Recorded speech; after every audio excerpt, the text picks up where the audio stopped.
ഇന്നൊന്ന് പുറത്തു പോയാൽ ഇനി അടുത്ത പ്രാവശ്യം എന്ന് പറയുന്നത് അടുത്ത ഓണത്തിന് എന്ന് പറയുന്ന അല്ലെങ്കിൽ ഇങ്ങനെ പ്രവർത്തിക്കുന്ന കമ്പനിക്കാർ നിങ്ങൾക്കുണ്ടോ? എന്നാൽ അങ്ങനെയുള്ള ഒരു കൂട്ടം മനുഷ്യരുമായിട്ടാണ് നമ്മളിന്ന് പുറത്തു പോകുന്നത്. അപ്പോൾ വളരെ ബുദ്ധിമുട്ടി സീ ഡ്രാമ കാണുന്ന എമ്മഞ്ചനേനെ ഞാൻ കിടക്കയിൽ നിന്ന് എഴുന്നേൽപ്പിച്ച് നമ്മളിപ്പോൾ ഒരു ബർഗർ കഴിക്കാൻ പോവുകയാണ്.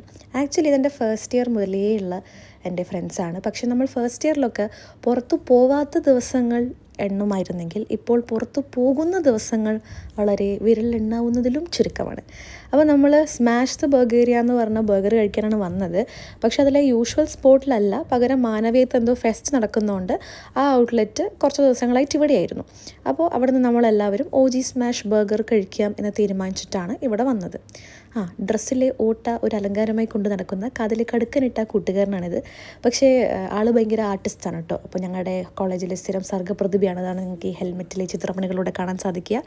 അങ്ങനെ ഞങ്ങൾ OG സ്മാഷ് കഴിച്ചു. അപ്പോൾ നമ്മുടെ പ്ലാൻ എന്ന് പറഞ്ഞാൽ എല്ലാവരും ഓരോ ബർഗർ കഴിക്കാൻ പോകാമെന്നായിരുന്നു. പക്ഷെ ഇത് കണ്ടപ്പോൾ ആർക്കും ഒന്നും ആവില്ല എന്ന് മനസ്സിലായി. അപ്പോൾ തൽക്കാലം നമുക്ക് ഈ ബർഗർ എന്ത് ചെയ്യാം, ഒരു ബർഗർ 2 പേര് വെച്ച് ഷെയർ ചെയ്ത് കഴിച്ച് പിന്നെ നമുക്ക് കുറച്ചും കൂടെ ഹെവിയായി വേറെ എവിടെന്നെങ്കിലും കഴിക്കാം എന്നായിരുന്നു പ്ലാൻ. അങ്ങനെ അവിടെ നിന്ന് ബർഗറും കഴിച്ച് നമ്മൾ നേരെ സംസമിലെത്തി.